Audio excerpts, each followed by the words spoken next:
Hello and dearly welcome to Sword Fighting Academy and today's episode where we compare different idea group builds for the first 4 ideas in the game EU4 for multiplayer. I've picked up a lot of different idea sets I want to show you and talk about how useful they are, when to pick them up and what do you get from them. I will start with Hungary. Note that the country associated with the idea group set is not a 100% fit. This is just to show the different possible idea sets in the game. I will start off with the build defensive into economic ideas, into quality ideas, into innovative ideas.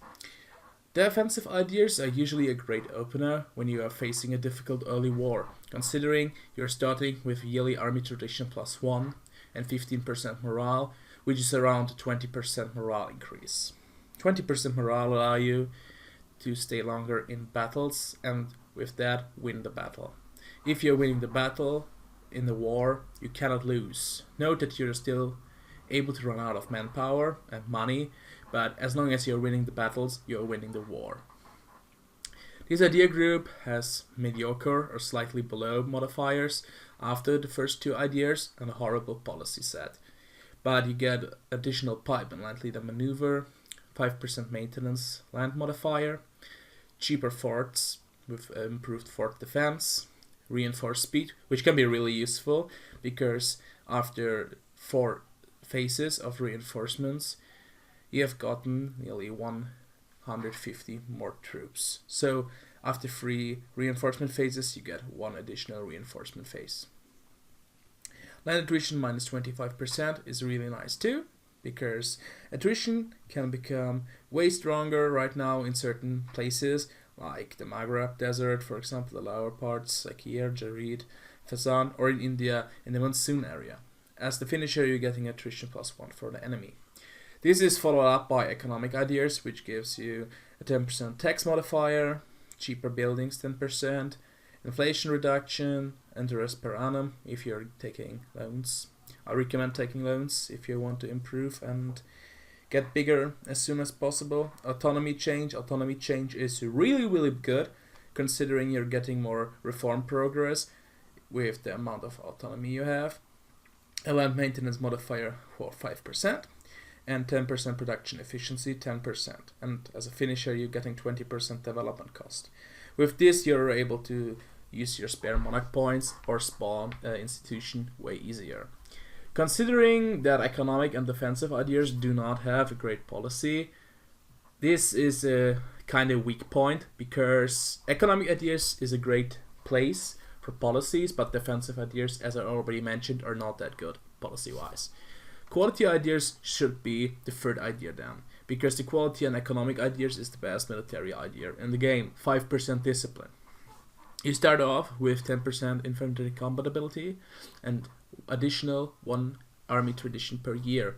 In combination with defensive ideas, this is 2 yearly army tradition each year, which allows you to get way better generals and have a way higher morale than on average. Army tradition is by far the most underrated stat in EU4 multiplayer and should be maintained on a high level. This gets followed up by your cavalry combat ability. Most of the time you're not using that much cav, and I really don't think this is the most useful one you can get, but this is like you can get 10% infantry, 10% cavalry, and 10% artillery combat. It's nice to have. And 3 different ship buffs that I'm not going to talk about right now. As a finisher, you're getting 5% discipline and maybe the best policy sets in game, as you can see right here. To note, there are trade ideas, diplomatic ideas, religious ideas, and economic ideas. And not to forget, with the next idea, innovative ideas. Innovative ideas are the 4th idea, so you're nearly running the cookie cutter set, considering with offensive instead of defensive and change places with quality, but this will be shown later. You're getting prestige decay, which is nice because prestige gives you an additional morale and other useful buffs like mercenary costs, improved relations, and institution embracement cost. Mercenary maintenance is a nice staffing. Technology cost minus 10% saves you a lot of points. This can be put into development. Your development is already cheaper because of economic ideas. An additional advisor. This allows you to pick up a discipline or morale advisor later on, way more easy, instead of firing everyone. Reduce inflation cost is a pretty much useless idea for most of the nations in the game, besides nations like Butua or Motapa or Inca, who are completely reliant on gold. Then you have the monthly war exhaustion reduction, which is a really, really underrated idea. It's really, really good, escaping in long fought wars. And an additional leader without upkeep, which can be put into an admiral if you're into navy, or an additional general. Advisor cost minus 25% is a really nice touch as well. For policies are king in multiplayer, and you're getting 5% discipline, 20% artillery compatibility with this build. So you're getting 2 of the strongest policies available already. This can be combined with the next pickup of the idea of offensive ideas, so you can round up your build. Or you can pick up trade otherwise if you want to make more money, because quality and defensive ideas are already a great combination when it comes to army maintenance and improvements. On the next stage, I will change the tech to Muscovy and talk about this idea set. You already open up with defensive again, so you're getting 15% more morale and the army tradition. But this time, you're not choosing economic ideas, instead you're taking religious ideas. This is more suitable for nations like Muscovy, because Muscovy needs to convert a lot of Sunni land in the early game.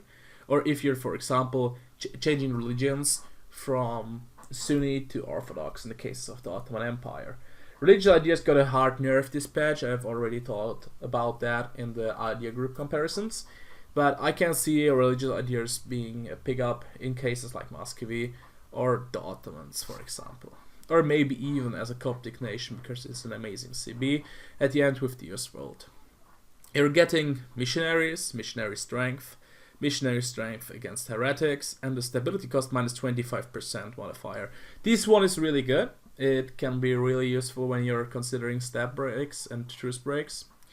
And you're getting yearly prestige +1 and a culture conversion cost modifier, which is not that good in multiplayer. You get a really good set regarding policies with quality and quantity ideas, for example, and even the trade idea is nothing to look bad at. It will get followed up by quality ideas and economic ideas for the usual 5% policy, and the amazing sets economic and quality ideas are. The policies you can choose are the Military Seal Act, which allows you to get 5% morale and 10% siege ability and 5% discipline.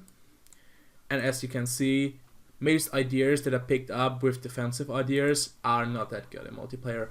National unrest is nothing you really want as a policy, but considering you have one free one momentarily at the 126th armor patch, you can pick up the stability cost modifier or the attrition one.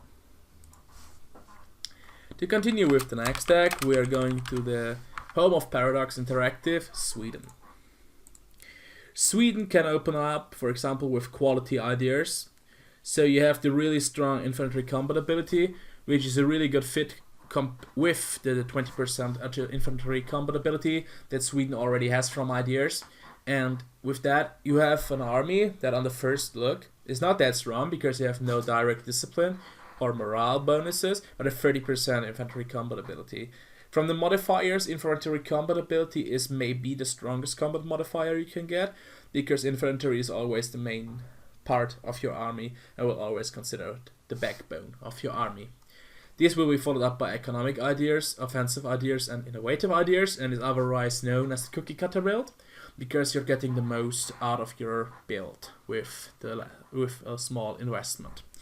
Offensive ideas provide you with 2 additional pipes, one in shock and one in fire, an additional 20% siege ability, 20% land force multiplier, which is amazing in multiplayer, and a recover morale morale speed, which is pretty much garbage. Prestige from land battles is a really nice thing to have, considering prestige is a really underrated thing in multiplayer as well, because you're getting a lot of morale, like 10%, and you're getting faster recruitment times as well. The policies you can get from offensive ideas are amazing too. For example, diplomatic ideas, trade ideas, and innovative ideas is good as well. And economic ideas is a good fit as well. Then you have innovative ideas to round up your build. So look at the policies. With Sweden, you have a different approach as you have more possible ideas. This is a change that was made in Dharma from Kung og Riksdag, I hope I spelled that correct, which allows you to get one possible policies. This may be a really good thing. This will scale quite hard. Considering here, you can pick up discipline, infantry combat ability, and then you have the choice between leader siege and siege ability and artillery combat ability. Most of the time I will recommend horse artillery instead of the modern siege weapon, because modern siege weapon gives you a bit more siege and you want the best army and not the best possible warfare theory you can have. In that case you can maybe swap it out, considering you look at the area and say, oh man, I need more sieges, but sieges in general shouldn't be the problem, so I would refrain from using them. The cookie cutter build should be the most optimal build in this patch, and I think it will still be the meta build, because this gives you nice 115% discipline, great armies, and overall a well-rounded composition for your army. Now I will change to France to show you the idea set of quantity, quality, economic, and religious. Quality economic opener, as I've already talked about, is an amazing opener, which gives you 10%. Discipline, which are really nice with the combination with Elan, for example, with the morale of armies. And for this one, you go for quantity ideas. Why quantity ideas? Quantity ideas are good in certain nations, for example France and the Ottomans, because you already have an amazing army with amazing buffs, like the 20% morale of armies and 5% discipline, but you're still not big enough. Like, you can feel the bigger army because you have already a great land. Like, for example, the Turkish culture land is amazing most of the time. The French culture land is amazing too, and compare with the finisher, a 50% land force limit modifier, you're getting an amazingly big army. You're getting 50% national manpower modifier and 20% manpower recovery speed, which are drastically improving your early game manpower recruitment. And in the early game, you're not that rich to pay off a lot of mercenaries for the long term. You're also getting more mercenaries, which is a good thing. More available mercenaries are really, really good. The policies you can get from quantity ideas, as you can see here, are really good as well. You have a good one with trade, and then you have furthermore some mediocre ones, and you can pick up a good one with religious as well. If you're taking the economic ones, you can put down 10 additional % on development cost and get 10% more land force limit modifier. Religious ideas is the finisher most of the time. This is used because of the policy you have with quality and quantity ideas, which I will show you right now.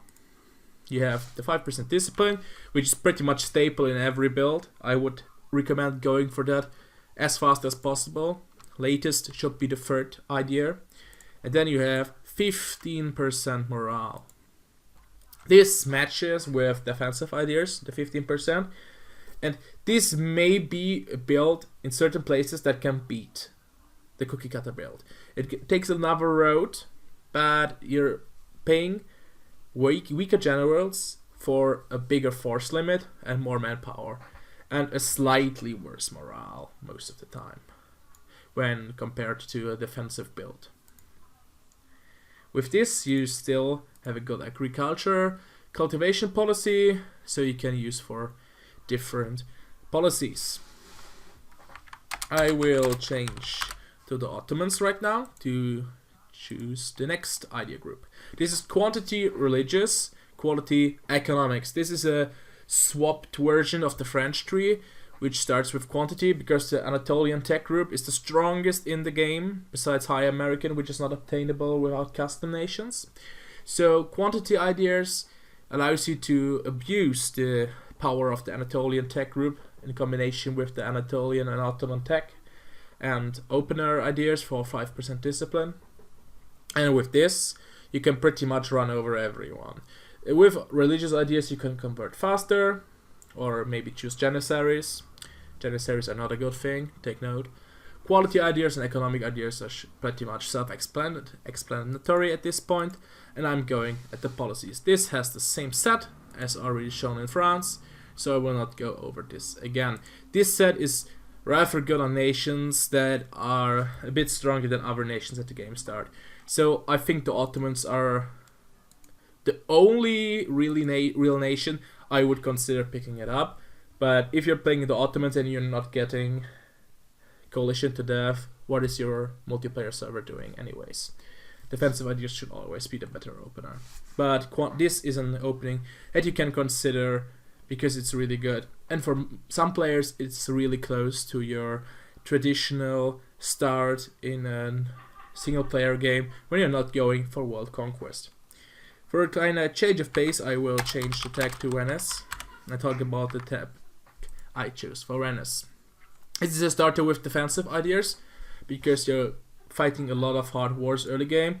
For example, against the Ottoman Empire, maybe Hungary and Austria for that sweet Tyrol area, and maybe Carniola, so you can walk around here. And of course the other Italian miners. Then you pick up trade ideas because trade is king as Venice. When you have 6 merchants, you're pretty much controlling most of the trade. And in combination with some ideas, you can get a lot of trade into your node.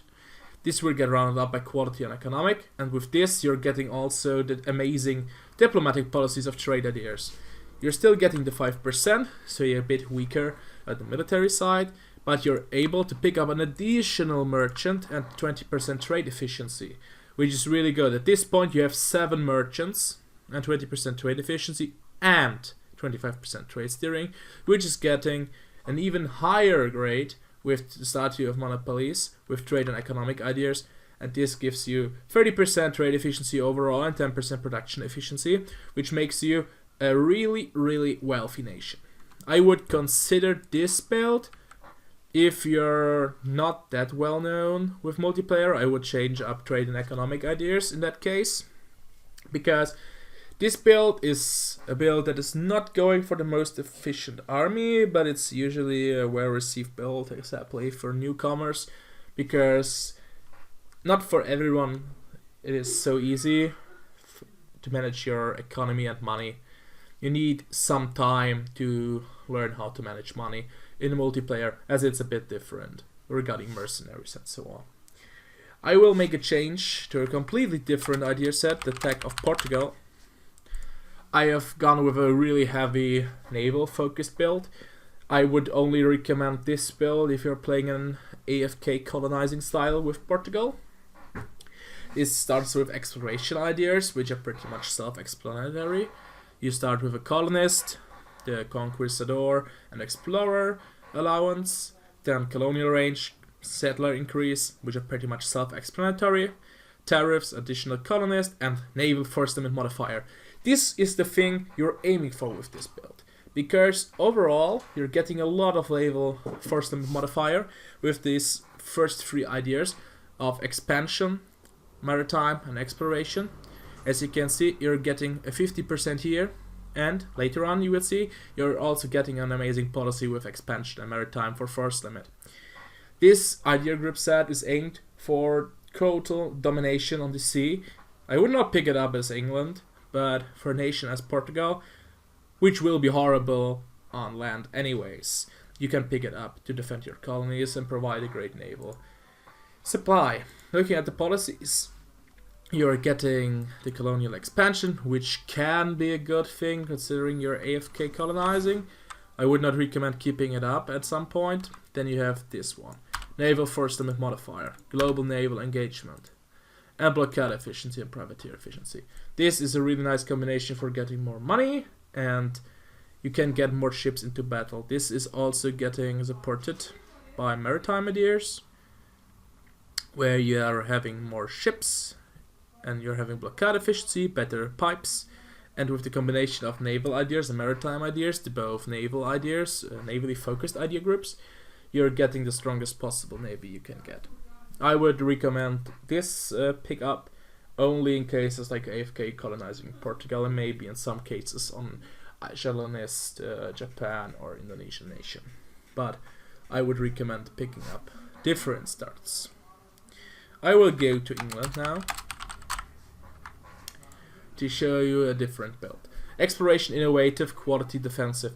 Considering you're maybe giving up French clay to France, which is common on some servers, I do not recommend it, because there's actually a pretty well-known cheese at this point where you just destroy your forts and France cannot step at you for peace because they cannot land in England anyways. So you can go on a rougher defensive style and colonize at the beginning with exploration and innovative, which provide you a great policy. You can see this here. The policy in combination with innovative ideas give you global trade power and settler chance, which is a nice combination. You can colonize the rather hard parts of Canada and the nowadays US. Then you have quality ideas and defensive ideas to improve your army. The big lack in this idea set is the lack of economic ideas, which I would totally recommend to pick up after quality ideas. To look at the policies, you're getting the infantry compatibility one, which is really good. Morale of navies, you're already really strong naval-wise as England, but this is an overall guide, remember that. Fort defense, which is rather garbage. Land attrition and manpower recovery speed, I do not recommend. And banning neglect, which is an above average policy for colonizing too. This is a set that is usable when you're playing, for example, with colonial nations that are player controlled, because you can really snowball out of control with that. But overall, I totally do not recommend, because the economic quality opener is just too good. For this one, I will go to Spain or Castile in this case to show you the, in my opinion, best exploration set in the game. You're starting with exploration ideas, go on with quality ideas, economic and offensive, which is really close to the cookie cutter build, just that you replace exploration, innovative for exploration, to colonize.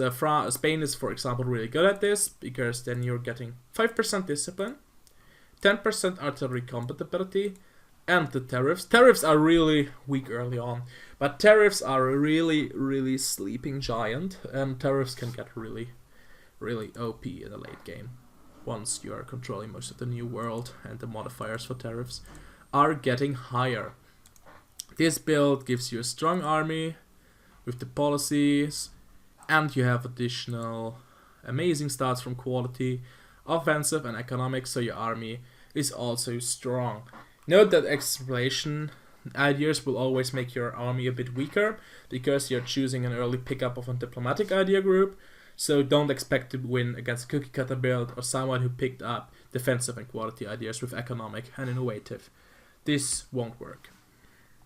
For the next deck, I will go to Holland and take a look there. You start with defensive ideas. Defensive ideas is my recommended start, because defensive ideas are usually king. Then you start off with economic ideas, quality ideas, and trade ideas. This is a build that I would rather aim for new players in multiplayer, so this is my recommendation for a really new multiplayer player in EU4 that may still have problems regarding money. So you're getting the best policy combination with economic quality and trade in itself. And you have defensive ideas, which is the best standing idea group in itself.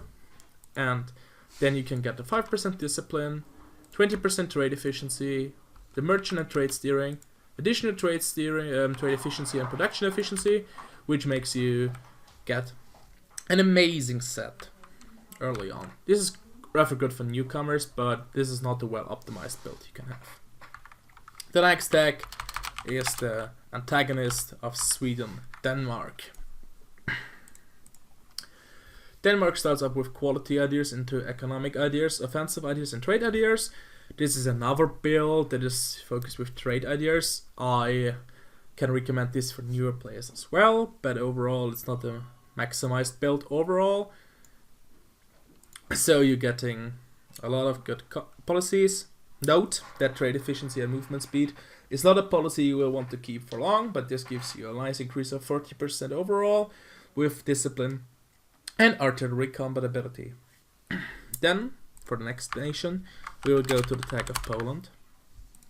Attack of Poland can open up with a quantity, religious, defensive, economic.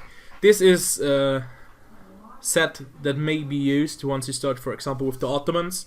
You're beating up Hungary with an alliance with Poland, and then Hungary sees, well, I need to make a box to stop the Ottoman Empire, and allies up with Muscovy, the Mamluk Empire, Persia, Austria, Milan or Venice, and then you say, well, I need the morale pickup now. This is a build that is aimed at throwing in large numbers with a high morale and lacks on discipline, which you can see in policies.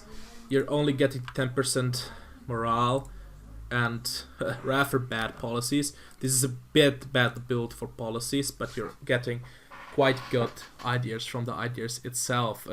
Here, when you take this build, you are essentially forced to pick up quality as the 5th idea if you are wanting to continue playing the game in a serious manner, because discipline will start to be the best thing you will see in your army.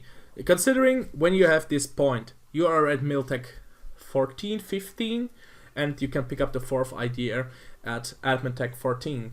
At this point, cannons start to get good. So if you're asking yourself, why do you pick up artillery combat? Artillery is only getting good at Miltech 13 and is starting to be usable at Miltech 16. Take a note of that. I will make a video on pipes and power of certain unit types later. To finish it off, I will show you the dark horse for this patch with the idea set combination that may replace the cookie cutter build. This is quality, economic, offensive into diplomatic. Players that have not seen the new policy change would say, Sword, are you drunk? Diplomatic ideas are trash in multiplayer. Usually I would say yes, you're completely right. But diplomatic ideas got a big policy change. Diplomatic ideas are really, really bad in multiplayer. You're getting a diplomat, which is nothing that good. Diplomatic relation, not that good. This is garbage. This is not good as well. Not good as well, besides for integrating nations and maybe getting an AI ally or an HRE crown. The province war score cost is a nice thing to have. The diplomatic cost saves up tech. This one is the only good thing, the lower the impact on stability cost from diplomatic actions like breaking up a royal marriage or breaking a truce. This one is really good, but it would not justify picking up diplomatic ideas. Diplomatic ideas got a big change regarding policies, however. I will go to the policy change table to show you. You're getting this one, diplomatic idea policies, which is the combination of quality and diplomatic ideas. Monthly war exhaustion is really, really underrated and a good start. I would pick that up if I can. Note that you can ditch this for trade efficiency in peacetime, when you're picking up trade later on. Then you have the usual 5% discipline and 10% artillery combat, and then you have the underhanded diplomacy act. Why is this good? 50% available mercenaries are huge. This is one of the best modifiers that were changed in the policy changes, because 50% available mercenaries are really good as longer as the game goes. At some point you will ask yourself, look, how many mercenaries can I pick up? At this point you can pick up 44. 44 is already quite big, considering how big Burgundy is in combination with the set. As you can see, the force limit is at 25. Then you pick up the idea of diplomatic ideas, which is already picked up. Diplomatic in combination, misclicked. And then you get diplomatic and offensive, 50% additional mercenaries, which puts up additional 14. Your base is 28 combined with the already existing idea buffs for Burgundy, and now you have 58 available mercenaries. This will go up to way higher numbers later in the game, and mercenaries are king late game because you're usually lacking manpower to field normal armies besides cannons, so your infantry is mostly consisting of mercenaries, and with that you can hire more infantry, which is always a good thing because you can throw them at the enemy, which allows you to win more battles because you can field more mercenaries. And with that, if you have the money, hold on longer in a war. This will round up the nation ideas and idea group combinations. For top 3, if you would ask me which combinations are the best. On place 3, I would place Hungary with the opener of defensive, economic, quality, and innovative. They give you a great policy set with 5% and 20%, and you can easily build up with trade, offensive. I would recommend offensive as the next one, which allow you to get 10% discipline and additional insurgency compatibility of 20% and a great start because you're getting defensive ideas early, so you can fight the important wars early and win, and quality ideas immediately afterwards to get the discipline going. On place 2, at this point, I will place Burgundy, the Burgundian idea set with diplomatic ideas. In a rich nation, diplomatic ideas will, I think, replace the Cookie build. This is a really well-rounded build. You even get the tax modifier and autonomy policy, which is good too, considering you have one free policy at 126 armor patch, and you have a pretty bonkers idea set combination. The policies are great, and this idea set may see a lot of play in multiplayer. I can see this one replacing the cookie cutter build. And as the best set for multiplayer, I will still rate the cookie cutter build with quality, economic, offensive, innovative. The policy changes, removed this one from your policies. Okay, Sweden can pick it up, but usually you cannot pick up a 4th military policy. This one gives you the strongest army at Miltech 16, pretty much. The best generals at Miltech 16. Because as you can see, when you're hiring a general, you're getting 1 additional fire skill and 1 additional shock skill from the ideas alone. 2 additional pipes with the additional army tradition. This allows you to get the best generals possible for 4 ideas. And overall, the strongest possible army. This can be rounded up with an additional pickup of, for example, quantity ideas, defensive ideas, or trade ideas. I would usually go for military ideas, as military ideas should always be picked up at the 1st, 3rd, 5th, and 7th place. They are really good. You should pick them up as soon as possible. And for this, I would say thank you for watching this quite long video. I will put down timestamps so you can look at the builds again. And thanks for watching. Sword out.